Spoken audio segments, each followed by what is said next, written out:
regularizing appointments, creating new judicial seats in the first and third years of a president's term that a president may then fill. Further, we aim to achieve this through a constitutional amendment ensuring that the power of the Supreme Court aligns with the evolving needs and values of modern society. This brings me to my first point. Court rulings must evolve to align with the needs and values of modern society. This requires updating the rules of governing the Supreme Court to better reflect contemporary realities and the will of the people. The current rules governing the U.S. Supreme Court fail to represent the public's interests and allow disproportionate power to be wielded by a few individuals, undermining democratic principles.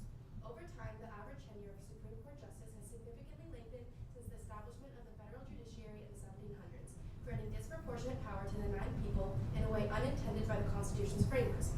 In Federalist 78, Alexander Hamilton described the Supreme Court as the least dangerous branch of the government. At the time, it was. In its first decade, the Supreme Court heard an average of just 6 cases per year.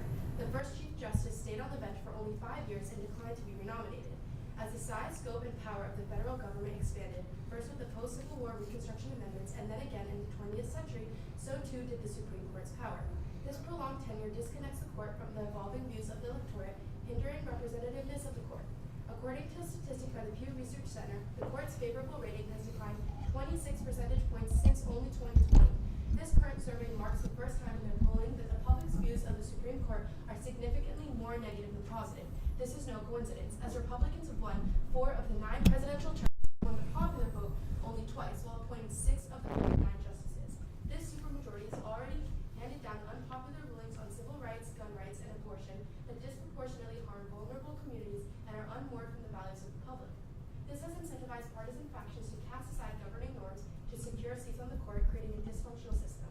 On average, justices today sit on the bench for more than a decade longer than their predecessors did as recently as the 1960s. Several justices now on the court are likely to hold office over as many as 9 presidential terms. Lifetime tenure allows a single justice to shape law for generations without regard to the evolving views of the electorate. Establishing 18-year terms with regularized appointments would address these concerns by enhancing the accountability and representativeness of the court. Each president would have an equal imprint on the court during a 4-year term, with a new vacancy on the court every 2 years. This transformative change would make the court more reflective of changing public values while preserving judicial independence. This bolsters public confidence in the institution, as there is bipartisan support for term limits among voters. Since 2022, several polls have found that more than 2/3 of the public are in favor of this reform, including more than 3/4 of Democrats, 2/3 of independents, and more than half of Republicans. Since at least 2014, polls have shown consistently that a supermajority support for the term limits. This brings me to my second point. The extended terms of Supreme Court justices facilitate partisan agendas and exacerbate the political divide of the court, undermining its legitimacy. Implementing a regularized appointment system for Supreme Court justices would help mitigate partisan division and strengthen the court's integrity. The current system of extended terms for justices allows presidents to appoint nominees who closely align with their party's ideology, therefore perpetuating partisan influence on the court. This political divide erodes public trust in the court's impartiality and independence. A regularized appointment system such as term limits for justices would reduce the incentives to partisan gamemanship and the appointment process. By limiting the long-term impact of each appointment, term limits would diminish the stakes of Supreme Court nominations and discourage obstructionist tactics aimed at influencing the court's ideological balance. With the current system, presidents are incentivized to select nominees with records that demonstrate they will likely rule in lockstep with that party's ideology. Under a regularized appointment system, obstruction during periods of divided government would become politically costly, as the public would expect each president to have the opportunity to fill vacancies on the court. This would help restore public confidence in the court's legitimacy and insulate it from partisan manipulation. Some critics argue that regularized appointments could further politicize the court by making nominations a prominent campaign issue. But if you look at past campaigns, candidates already campaigned about Supreme Court nominations. As a candidate, Trump released a list of potential Supreme Court picks, and both he and Hillary Clinton promised to appoint justices with specific positions on Roe v. Wade. Further, Biden promised to appoint a black woman to the court. Rather, a system of set appointments would reduce the political importance of potential nominations, as no single president could wield disproportionate influence over the court for multiple generations. A regularized appointment system would promote judicial independence and prioritize qualifications over partisan affiliations. Transparency would be a key factor in this transformation. With each president having the opportunity to appoint only 2 justices, the dynamics of appointments would shift significantly. This limitation would reduce the stakes of each appointment, diminishing the pressure to select justices based solely on their political leanings or youth. As a result, the public could perceive the court as less vulnerable to political manipulation and more attuned to societal shifts. The reduced stakes would also mitigate the urgency to nominate justices with a particular ideological affiliation, fostering a more balanced and diverse judiciary. Instead, emphasis would be placed on selecting candidates with strong qualifications, legal expertise, and a commitment to upholding the rule of law. Implementing term limits of 18 years for Supreme Court justices, accompanied by regularized appointments and a constitutional amendment, is essential to align the courts with evolving societal needs and mitigate partisan influence, ultimately bolstering public trust and democratic principles. Thus, my partner and I affirm the resolution. Ready? Okay. Good. Okay. Word. First question, obviously there was massive upheaval in terms of Roe v. Wade. How do term limits alleviate the concerns that the court is making decisions on the premise of politics? Term limits combined with the appointments, I think, would actually answer that question, because they would increase the democratic link between the court and the public. Under the system, because each president would have equal opportunity to shape the court, then it wouldn't give an unequal balance of influence onto the decisions. Well, speaking of decisions, do you feel like certain justices, for example, Clarence Thomas, taking millions of dollars to go on conservative, flights and things like that, impact the transparency that happens in the Supreme Court post the act? I think when I'm referring to transparency, I'm referring to the possible plan of implementing regularized appointments. Well, again, in these regular appointments, what stops these judges from just going on and just utilizing forms of politicization to make their agenda possible or in their own way? Well, through this, I'm arguing that there wouldn't be politicization, so that would not be affected. Okay, interesting. And just to be clear, there'll be judges that get cycled out every 2 years, correct? Mm-hmm. So then if we had two full-serving Democratic/Republican presidents, that means they'll have majority of the Supreme Court, correct? It would mean that each president has equal opportunity to appoint us. Well, again, if there's a president for 2 terms, would they have majority of the Supreme Court to 2 place terms? those individuals? They would only have 2 appointments. Okay. Where do you think Supreme Court legitimacy comes from? I think it comes from the enactment of judicial independence. Okay, so I guess in the face of extreme conservatism that's happening right now, where does that legitimacy happen or come from? Could you rephrase? For sure. So right now there's a supermajority, right, that the act is talked about. Where is that sense of legitimacy right now? Or are you saying there is no legitimacy right now? I'm saying that the plan that we proposed would help increase the legitimacy in the face of the problems we're facing right now. Interesting. Okay, so I guess what does challenging the supermajority do in terms of judicial independence? Is judicial independence not happening right now, or is it something that you strive for? I think it's something that can be improved. In terms of improvement, what does that improvement look like? I think the improvement to judicial independence would be to add a factor of accountability for justices. I guess who is implementing this factor of accountability? Is it the public, is it the president, or is it just the individuals in the Supreme Court already? It would be the enactment of term limits and the regularized. So the process of term limits allow for forms of accountability? Term limits, yes, I guess. Okay. Cool. My next question is actually, what percentage, or do you feel like the affirmative tackles the question of the 2024 elections, or no? What is that question? Like the elections of like how it will play out, how the president will impact the Supreme Court, etc. Does the ACC take any stance on the 2024 elections and how that could influence the Supreme Court? I think implementing the plan would definitely have implications. What would those implications be? I think those implications would be improvements to the court through the points that I made of judicial independence and reducing politicization. Cool.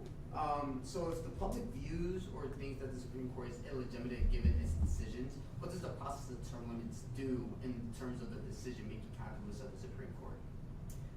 By having more justice.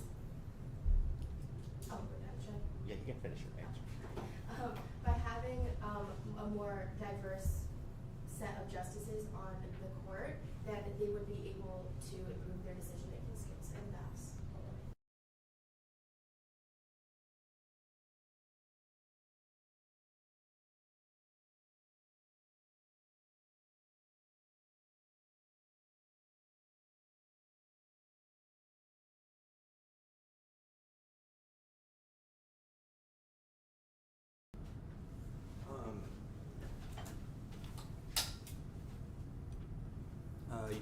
You're good to go. Ed, are you good? Ready? Okay. One thing I learned as someone who grew up in Iowa, if you want to put out a fire, don't pour gasoline on it. Even so, the AF team wants to put the grenade of term limits in front of Congress every 2 years.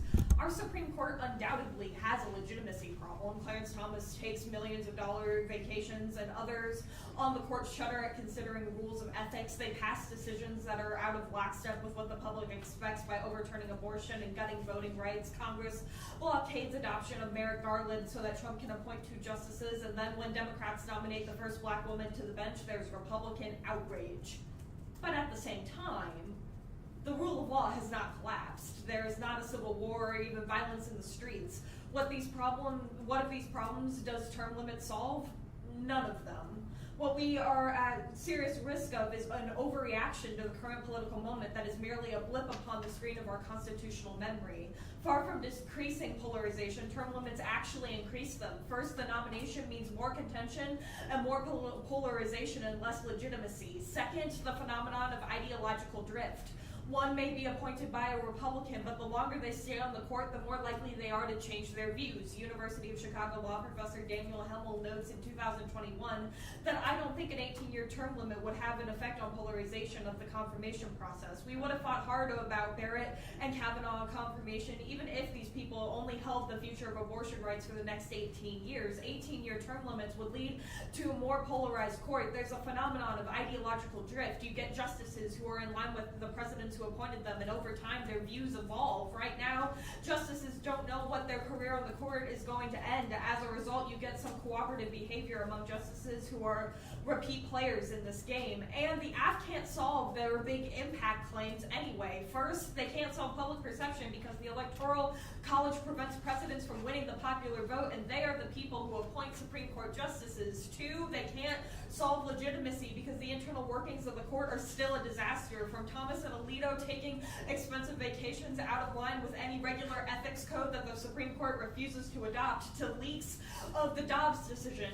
Three, they can't solve partisanship because if there are Dems or Republicans that win 2 back-to-back terms, they will get 4 appointments to the court, which will dramatically shift the control of the court, something they had no answer to in cross-ex. Next, there are 2 major drawbacks not usually considered that we would like to address. Both are the revolving door problem. First, second careers of judges will dramatically undermine the legitimacy of the court. Anthony Mercorum, former resident fellow at R Street, notes in 2021, if there are anything voters loathe more than polarization, it is the revolving door. Public servants leaving government to influence their former colleagues, making big. 18-year term affords justices a second career. What would be the going rate for a Supreme Court justice? What sort of insight behind closed doors could a former justice offer about his 8 colleagues? Politics would be a logical next step. Every cable news program would be thrilled to have an exclusive contract with a former justice. Term limits, although intended to improve the court's perception, has a better chance of cratering it. Second, the revolving door guts the ability to have predictable law,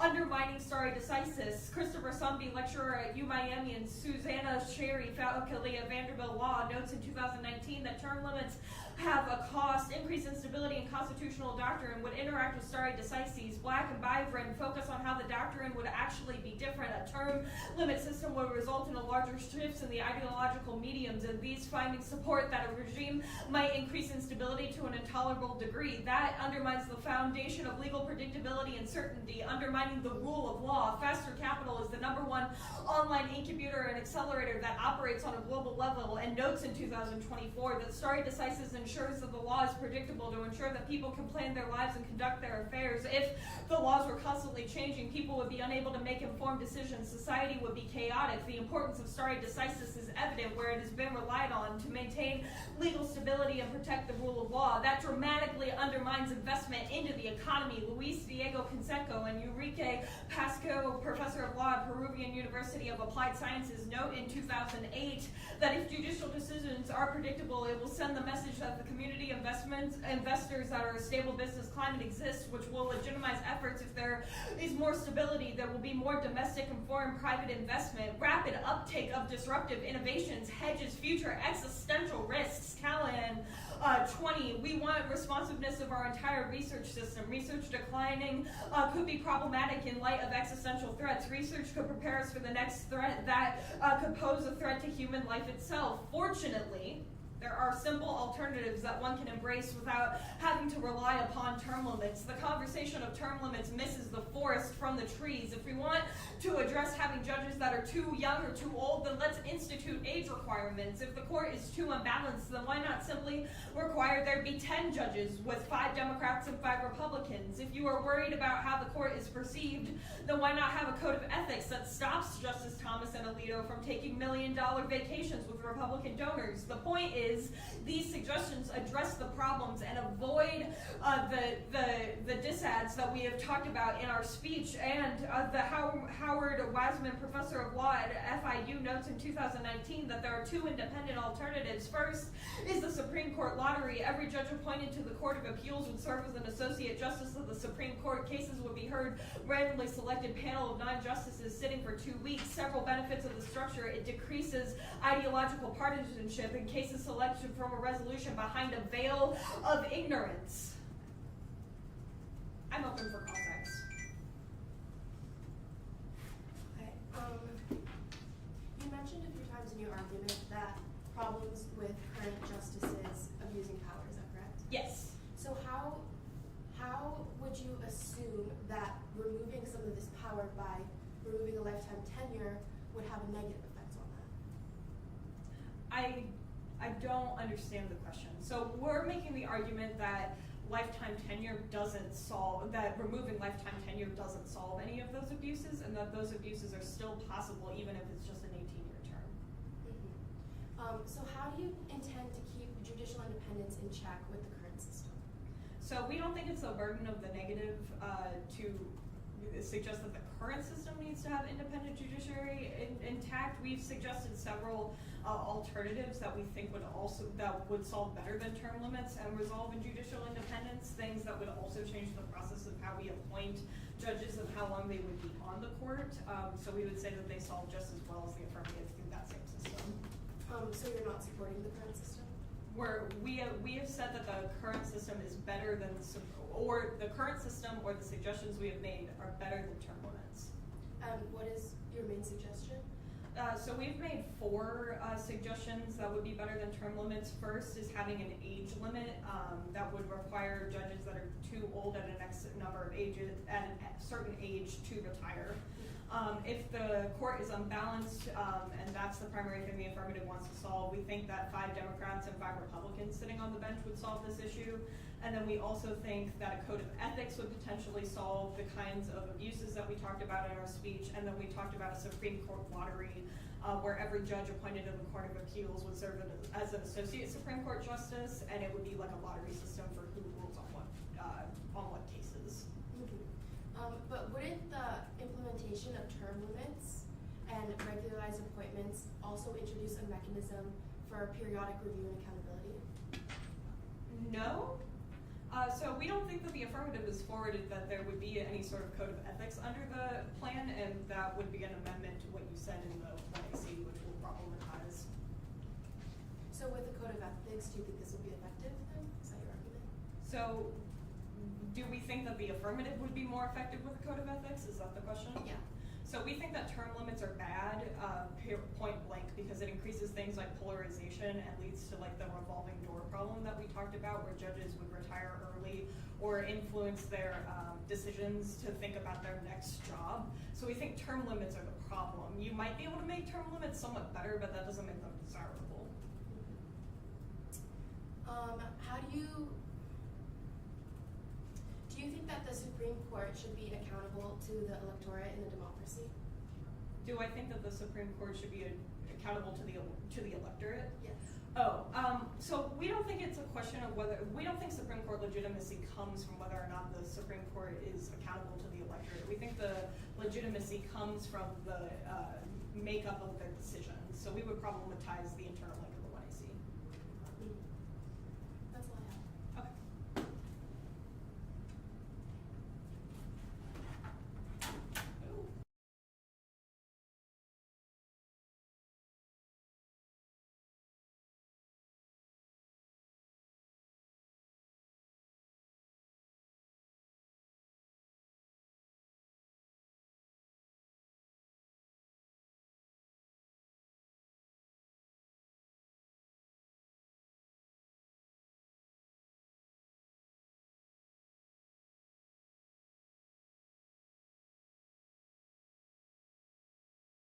So first, I would like to expand the impacts of my partner's points on court rulings needing to evolve with the needs and values of modern society, and then later down the road, I'll address our opponent's points. So firstly, term limits refresh the court's perspectives. Just as society grows and changes, so too should our judiciary. Term limits ensure a regular infusion of new ideas and contemporary viewpoints, which are essential for the court to remain relevant and responsive to current societal issues. This continual renewal prevents the stagnation that can occur when justices appointed decades ago hold positions for life, and a point that I don't really feel our opponents addressed. Moreover, term limits enhance democratic legitimacy. By allowing for periodic appointments, term limits ensure that multiple presidents and by extension the electorate have a say in the composition of the court. This process makes the court more reflective of the evolving political and social landscape, aligning it more closely with the public's will and maintaining its credibility and legitimacy. This further increases public support, which, as we have cited, is currently very low, just a little bit over 50%, or less than 50%. As we've stated, it is reform the vast majority of the public favors to have term limits. And so by association then, term limits reduce the likelihood of extreme partisanship, as this is a plan with equal bipartisan support on both sides. Moreover, expanding on the impacts of my partner's second point, gamesmanship will be reduced. With justices serving fixed terms, the strategic timing of retirements to influence the ideological balance of the court is minimized. This reduces the gamesmanship that can occur in lifetime appointments, where justices might delay their retirement to wait for politically favorable administration to replace them. By taking these actions, we can take the very first, much needed steps to rebuild the public's confidence in the court, a confidence essential to maintaining stability and upholding democracy. Now, I would like to move on to our opponents' points. Our opponents argue on this notion that term limits are going to make things worse. They concede that the current status quo is extremely flawed, and they really dig deep into this notion that it is flawed, filled with corruption, and yet they propose no plan to solve this. So I'm just wondering, if the court is really as bad as they say it is, then isn't it better to do something rather than to sit back and do nothing, letting the court system and public confidence deteriorate even further? They have no case studies indicating that removing life tenure is going to lead to severe consequences. So the worst that we can do is try and see what happens. One major point they point to is that term limits will somehow increase politicization. Again, all theoretical. Term limits do not inherently increase politicization, is something that we would argue. Instead, they can decrease it by standardizing the appointment process. By having regular, predictable intervals for judicial appointments, the appointment process becomes a routine part of a presidential term rather than an opportunistic event that occurs unpredictably and can be exploited for political gain. When Supreme Court appointments are expected and regular, they are less likely to be the focus of intense partisan battles. This normalization reduces the stakes of any single appointment, and as no appointment can alter the court's balance for decades. Reducing the stakes of individual appointments diminishes the potential for partisan manipulation and lowers the intensity of confirmation battles, thereby maintaining the court's focus on judicial matters rather than political ones. Next, they mention this revolving door or ideological drift where justices' ideologies change over time. We actually agree, and we see this as a good thing because term limits can help stabilize ideological balance on the court over time, and for there to be a limit in case the views on which they are nominated on no longer hold true 18 years down the road. Under the current system, the ideological makeup of the court can swing dramatically based on the timing of retirements and deaths, and with term limits, each president would have the opportunity to make an equal imprint and an equal number of appointments, which averages out ideological shifts and prevents extreme swings. The controlled and staggered introduction of new justices ensures that the courts reflect a more balanced evolution of legal thought, mirroring gradual changes in societal values and norms. This leads to a more predictable and steady development of legal precedents and reduces the risk of sudden, dramatic ideological shifts that can disrupt the legal landscape and undermine public confidence in the judiciary. Lastly, we would like to respond to their point about justices being able to take more lucrative career opportunities. We just think that this argument overall is very flawed on the basis that there's nothing from stopping the judges from doing this now. They can still step down and take a job at a more lucrative private firm, and they choose not to. But still, yeah. So I would say that argument is non-unique. And overall, yeah, that's pretty much it. I just think that when you're looking at our case and their case side by side, I think that we provided a lot of evidence, a lot of polls and statistics showing favor in this, and a lot of empirical examples as well. And I think that a lot of the arguments on the opposing side are very theoretical. So if you're right now trying to see who to side with, I think you should side with us. And I conclude.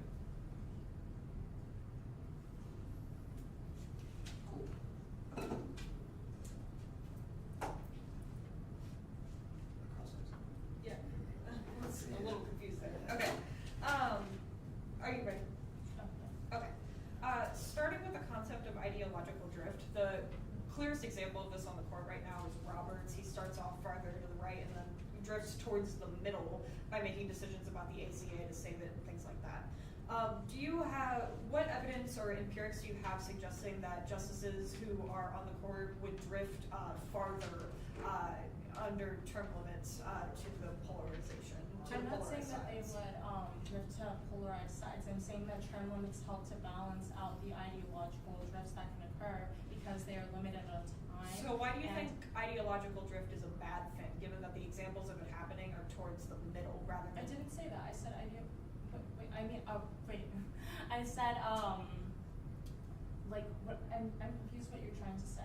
So the negative has said that ideological drift is a good thing and is something that is protected by being on the court for a long time. When you're on the court for a longer time, you're able to no longer be essentially working under the president that appointed you, your views change, and the examples of this happening in the real world have been towards the middle. You made arguments in your speech about how the ideological drift is a good thing and would likely happen towards more polarization to create a more balanced court. Why is more polarization good? I never said that more polarization is good. Okay, then can you re-explain what your argument about ideological drift is?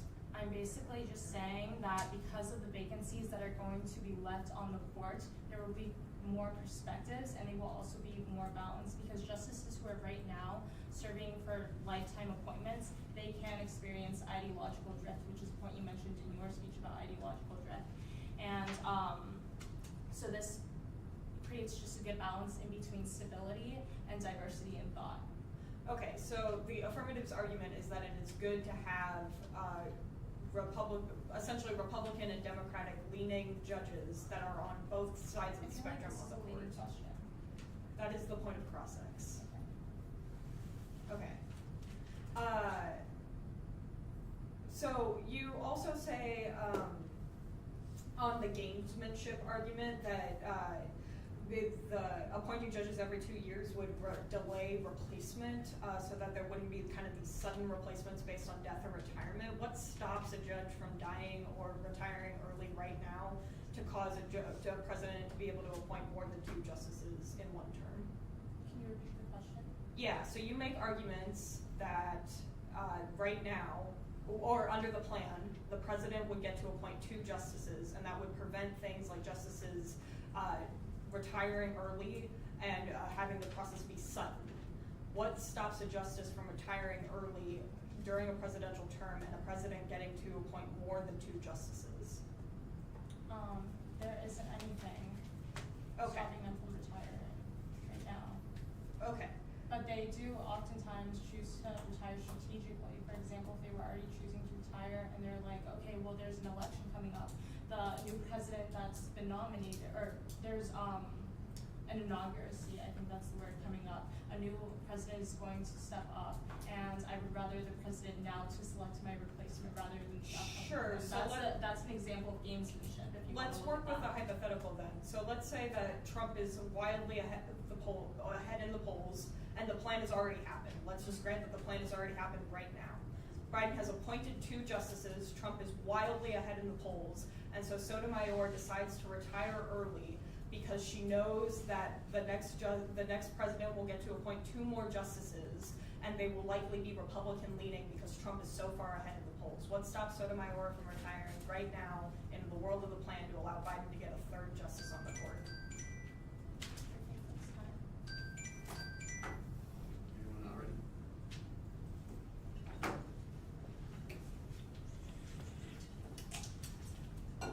Cool.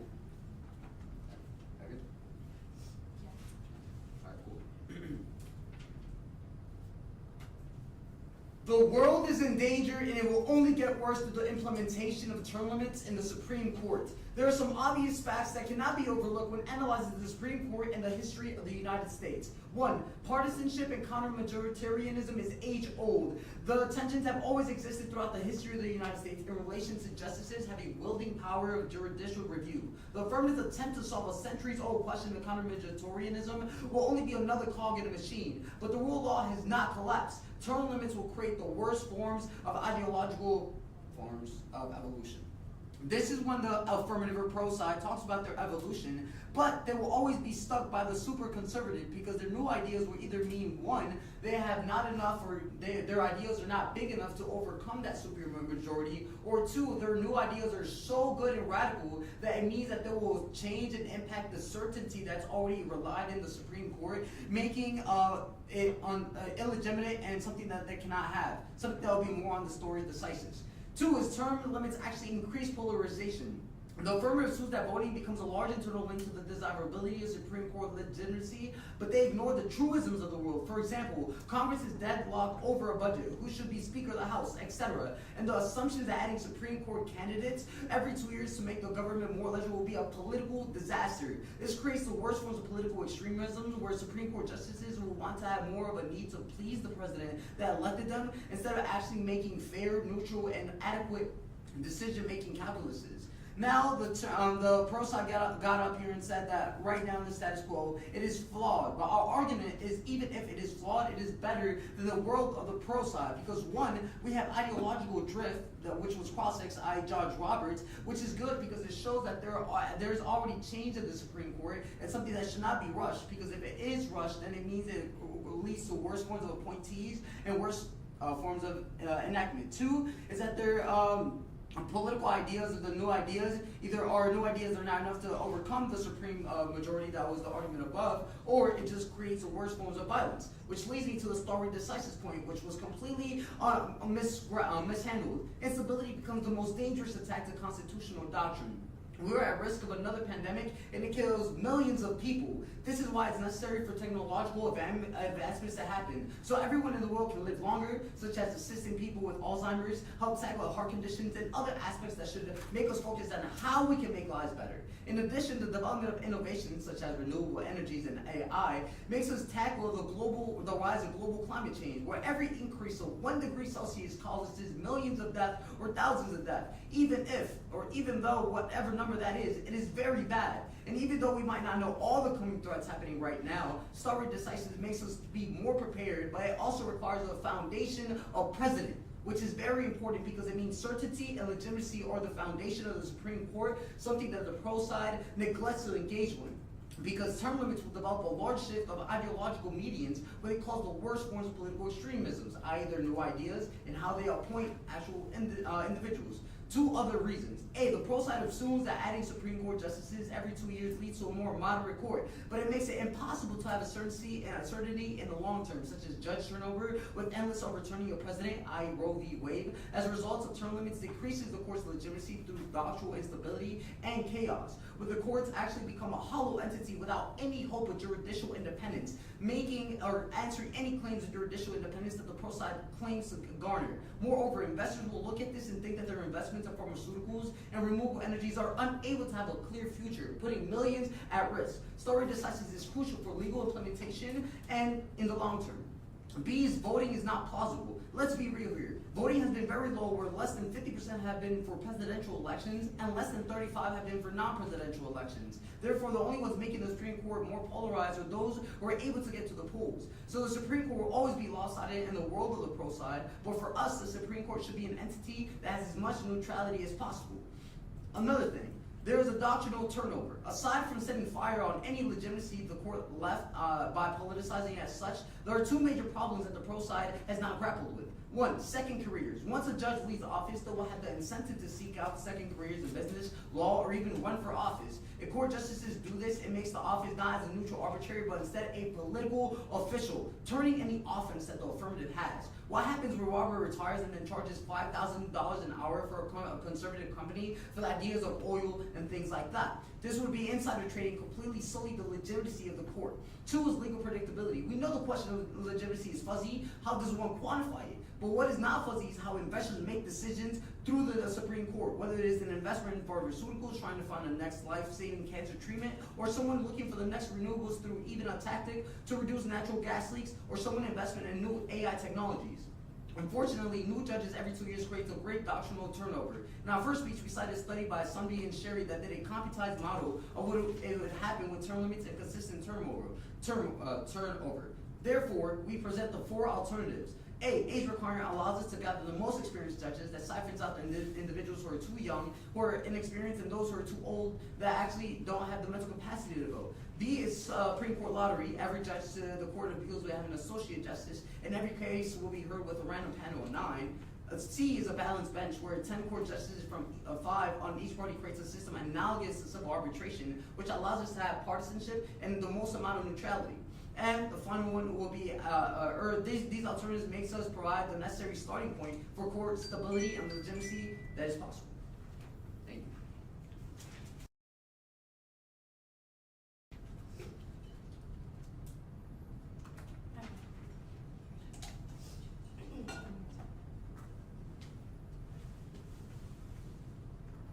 So, under the current status quo, how long does the average justice serve? If we're doing statistics, it's about around 20 years, which 20 to 30.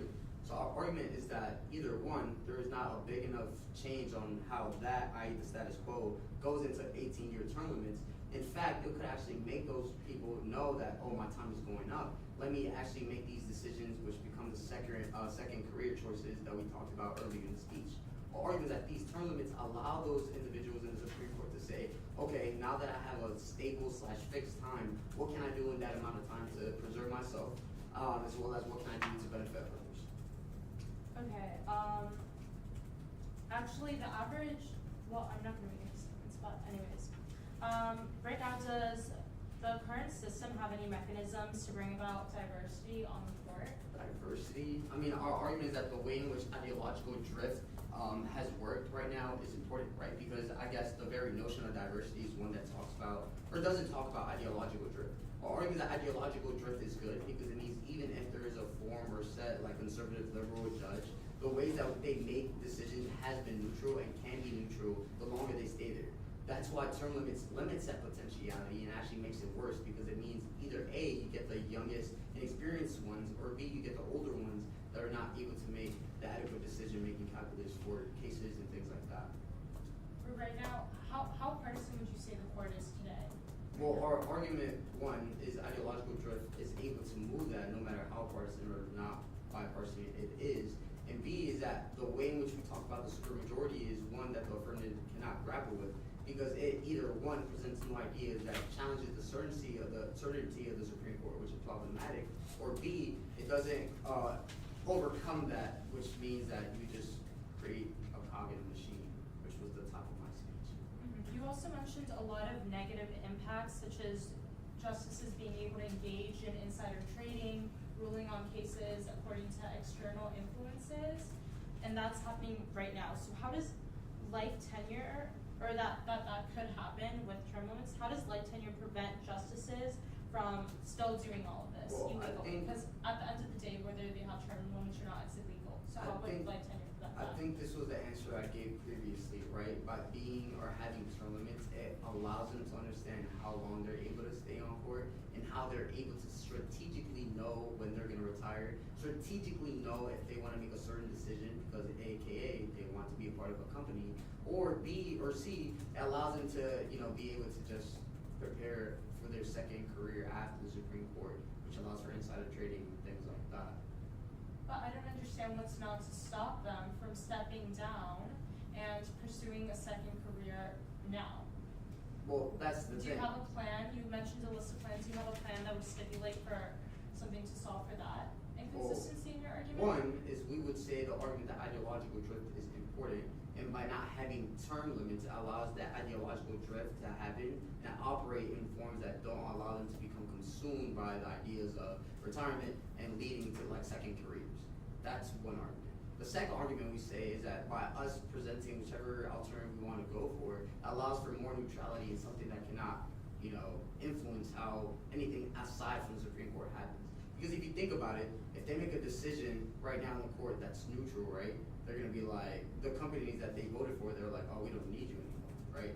So it's a question of what do those Supreme Courts do to keep their relationship or their honor or whatever good after that. Okay, and then my last question, just can you clarify? Okay.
Firstly, I would like to highlight my previous arguments. While judicial independence is crucial, I believe so is accountability. Life tenure can lead to a lack of values or correct any error, a lack of accountability, as judges have little incentive to remain responsive to evolving societal values or correct any errors in their decisions. Implementing term limits or regularized appointments would introduce a mechanism for periodic review and accountability, ensuring that judges remain responsive to the needs of the public. While independence is an important concept, it refers to protecting against a shifting political climate, but this is different than a modernizing society. Society changed rapidly and the court should not be updated. Lifetime tenure removes the justices from the needs of the people, creating an out-of-touch system as seen by the debate over Roe v. Wade. 18 years is still a significant amount of time that gives the opportunity to improve judicial decision-making. Social science research shows that organizations greatly benefit from fresh voices and changes in interpersonal dynamics, and that entrenched leadership in organizations, especially small ones, in which a few individuals wield great power, often leads to poorer decision-making. This concern is especially pronounced for Supreme Court justices who hold one of the most elite and powerful positions in the world and whose decisions regularly affect the daily lives of ordinary Americans, often in profound ways. In order to make such vital decisions for Americans, they need to be able to understand the average American. You can uphold judicial independence while still having a modern court representative of contemporary values. Further, term limits combined with regularized appointments would enhance the democratic link between the court and the public. A regularized appointment system would promote judicial independence and prioritize qualifications over partisan affiliations, emphasized by the transparency that this process would create. Implementing reforms such as establishing 18-year terms with these appointments would address the concerns by enhancing the democratic accountability and ensuring more balanced representation in the court. Each president would have their equal input on the court, and this change would make the court more reflective of public values while preserving also independence. Ultimately, this would bolster the public confidence in the institution. This brings me to a crucial point about the lack of diversity on the court caused by lifetime appointments. For example, there has never been an Asian American or Native American justice, nor an openly LGBTQ justice among the sitting justices. All but one attended Harvard or Yale Law School, and only one is from the Western United States. Justice Jackson is the only justice in history to have worked as a public defender. With more frequent appointments, presidents can bring greater diversity to the court so that it better embodies the values of the American public. Diverse government decision makers and lawmakers can only truly reflect the diverse landscape of American society if they are representative of its diversity. Therefore, it's crucial to ensure that the opportunity for diversity on the court is maximized through regularized appointments, as this approach offers a vital pathway to cultivate a judiciary that mirrors the diversity of the nation it serves. By fostering a more dynamic and inclusive nomination process, term limits address the barriers to diversity on the court and pave the way for meaningful representation. Therefore, the next argument of ideological drift or the switch of decisions functions as a positive thing. More to refute my opponent's arguments. They claim that they don't believe that the current system is effective and that they don't defend it. Yet they suggest points that are easily resolved by the enactment of term limits and regularized appointments. The suggestion of age limits can be addressed with the term limits, as they address essentially all of the same concerns. Secondly, having an equal number of justices on each political side goes against the entire notion of reducing politicization, which our plan clearly addresses as an issue. Further, the last point of implementation of a code of ethics would be addressed by creating a system of accountability, which we have with our enactment of regularized turnover. Isn't it evident that accountability lies at the very heart of judicial independence? Striving for a complete detachment from the people risks fostering a sense of unaccountability and distance that contradicts the fundamental principles of democracy upon which the country was founded. Lastly, the notion that justices are affected by possible positions after their terms should not negate the impact that they make during their tenure.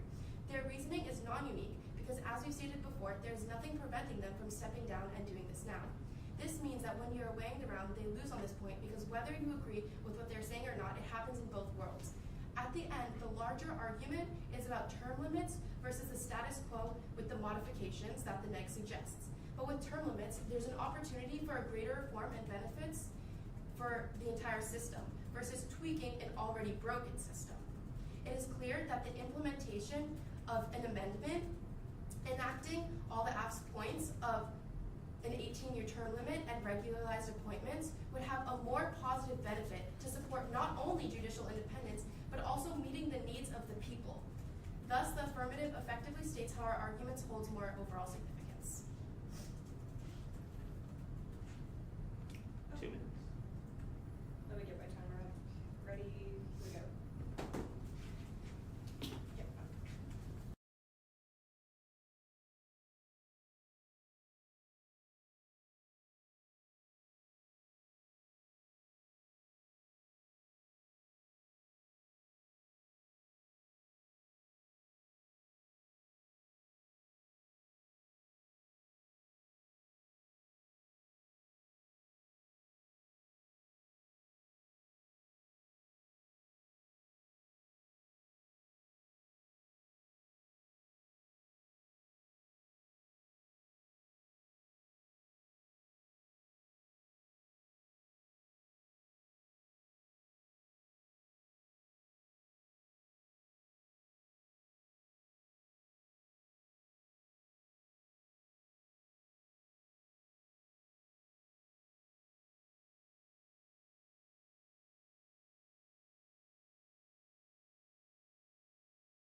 down to two questions: whether or not the affirmative makes polarization on the Supreme Court worse, and whether or not the negative has proven that they cause existential risks to come to fruition. We'll start with the idea of polarization. First, the process of appointing new judges every 2 years will inevitably lead to fights in Congress. Right now, we can barely pass a budget. There's nothing stopping judges from being filibustered and grinding the halls of Congress to a halt. As a result, judges who get through that process will inherently already be politicized by the time they make it to the Supreme Court. There's been no answer to this argument throughout the entirety of the debate, which takes out the central internal link to all of the affirmative's impacts coming out of their last affirmative speech. Second, judges who are on the court longer, like Justice Roberts, have the ability to ideologically drift because they are no longer beholden to the president that appointed them. Their views change over time, which allows for more compromise. We saw this in instances like on the ACA,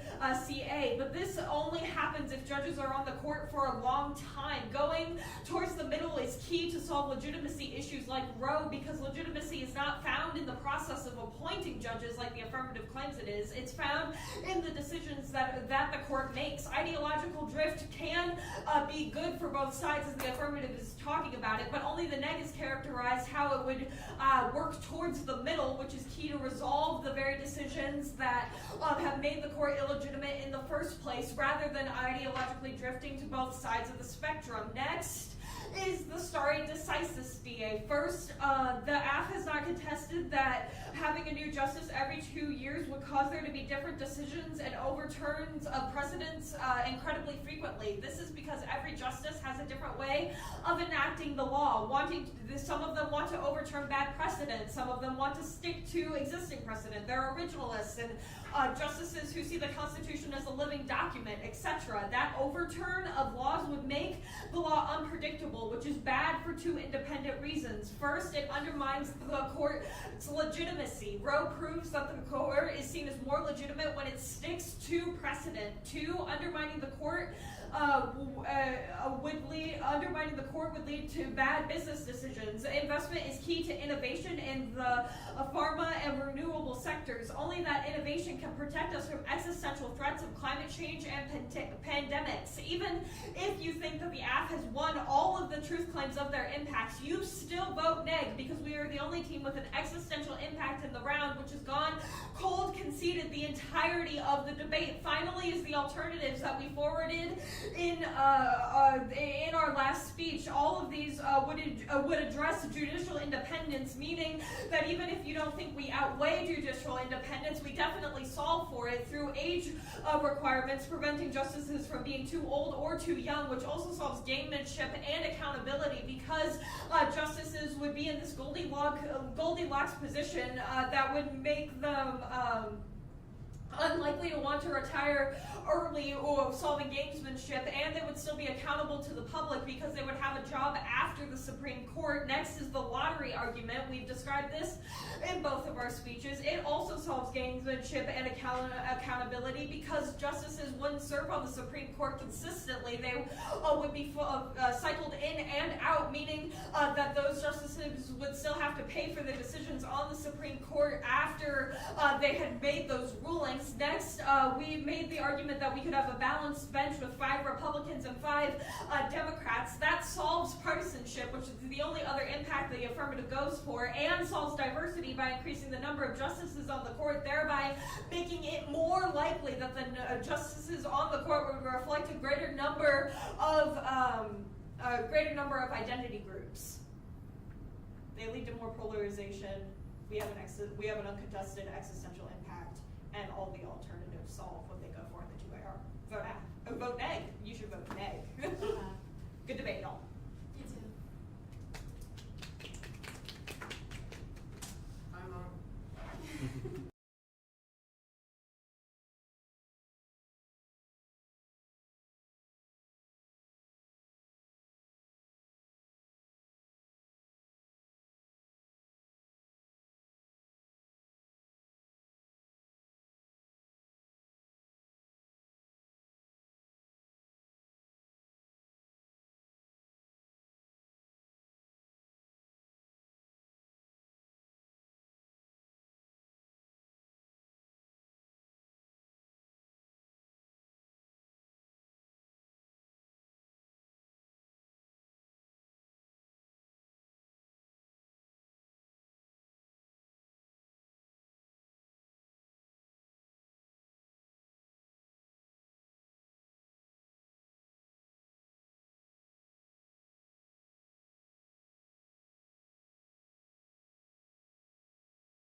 generally negative, and I'll touch on a few things other than the primary rationale for making the decision.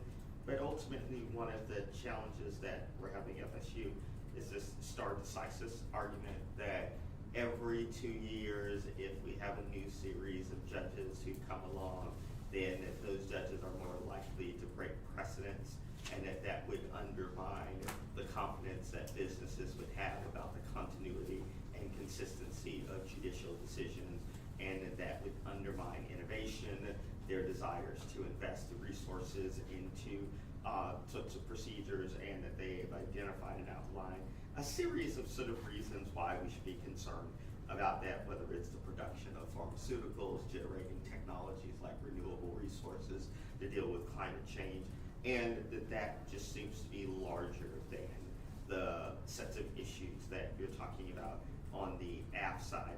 There's also this sort of question about ultimately how much of your app is relevant outside of the alternative question. Just if ideological drift occurs where we are all coming to, or the justices are coming to the center, regardless of if they're Democrats or Republicans, then ultimately that should, in the long term, address some of the highly polarized decision making that your app talks about. That definitely seems sort of long term. It doesn't address sort of the immediate issue. I actually, as I sit here and thought about this and listening to this debate, I'm not quite sure that within the current climate and environment that ideological drift is something that we are seeing occur. And I don't understand how we, like a lot of the negs arguments about the moderating forces of the court are just sort of, in my mind, called into question by the really whiteward lurching of the court, whether it's overturning Roe, the significant sort of pro-business decisions that's gutting protections for workers, that those don't sort of indicate, in my mind, I think that you could argue that there was a time in which the drift was to the center, but now that due to just sort of the highly charged, polarizing nature of just politics and social engagement and social forces, that's not what we're seeing now.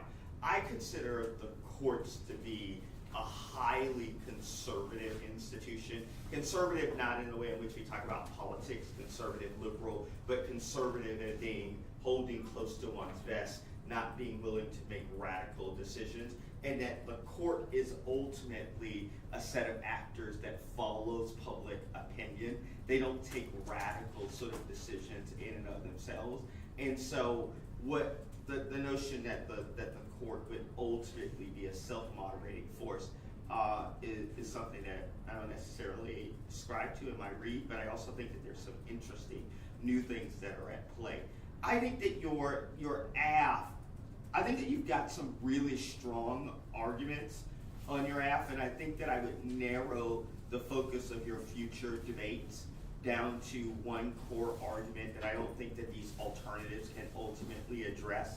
And you're making one argument that you make that I think is really good is that there is a significant benefit between having the court decisions aligned with public opinion, and that there are some real deleterious consequences when we have a public that is increasingly moving left, politically speaking, while having a court that is increasingly moving right. And what happens when there is a skew that occurs between those two set of forces? I think that, one, you got an argument about just the utter legitimacy of those set of court decisions. But I also think that you could make an argument that a court making a decision that is more aligned with the politics of where our society is would be a better set of decisions.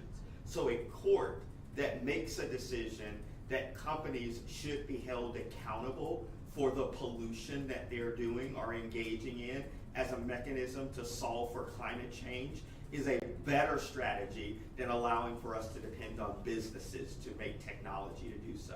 That having a court that is aligned with where the public is, that protects for the gender diversity, that protects for women's reproductive choices immediately is a better set of strategies because that's aligned with the public than really just sort of tacking back to the center and trying to figure out what the sort of compromise is that's there. So I would argue that your argument could be here that, yeah, we need a court that you're right.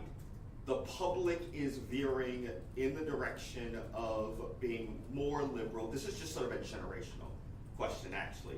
There are a bunch of demographic data that indicates that you folks are far more liberal in the way in which we think about liberal as rights, protection of rights, people having autonomy, independent choices, that your concerns about gender, your discussions that you have about gender diversity and individualism is very different than the kinds of questions that I had at your age, is very different than the kinds of sort of concerns that your grandparents had about this.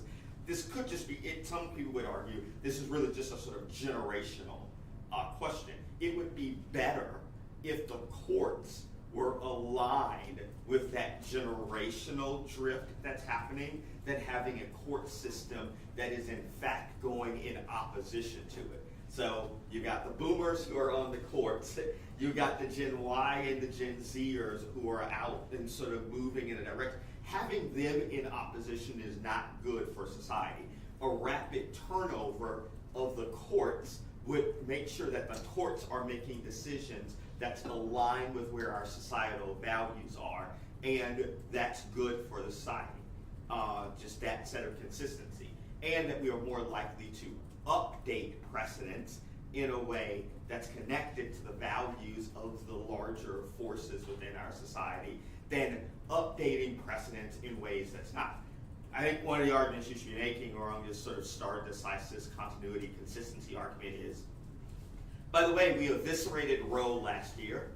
I'm not quite sure what you mean by consistent precedent setting or adhering to precedent that we have, that the court at this current moment, many would argue, is not adhering to questions of precedent. They're adhering to questions of ideological purity, that they are trying to really hardwire in a set of judicial values that they have, that some of those are grounded in precedent, but many of them are not. And so this isn't a question of whether or not we're going to violate precedent. This is a question of whether or not we're going to update precedents in a way that's aligned with where the public is, where our social values are aligned with economic forces that may not be consistent with those. So I think that some of this is about framing, in many ways, much of where I think the NAG is good at is saying, look, there's polarization that's happening now. There's going to be some polarization. It's just a question of how much polarization that's going to take place and when is there too much. I think that you should argue that there's going to be, that the courts are going to make decisions that's aligned with their particular set of values. It would be better if the courts were making decisions that were aligned with the values of the majority of people instead of aligned with a set of values that are economically incentivized based upon their particular generation and locking in a set of concerns that younger folks in our society will be shackled with figuring out how to deal with without having the power and authority to do so. A term limit would ensure that you have some say, you being sort of younger folks in this society, have some say more immediately about the direction that we want to go in. We need justices who have actually been on email instead of those who print out paper and have their assistants read to them what's going on in the world. The world has changed. We have to change our judiciary to meet it. And the reason why that's useful is that none of their alternatives can address that argument. If your argument is, the crux of your argument is that it needs to be aligned with where public interest is, because their alternatives like code of ethics and all of that, it doesn't cause a change. As you're saying, rapid change of the court good if it's aligned with public interest. Thank you so much. Yeah, that's, I know if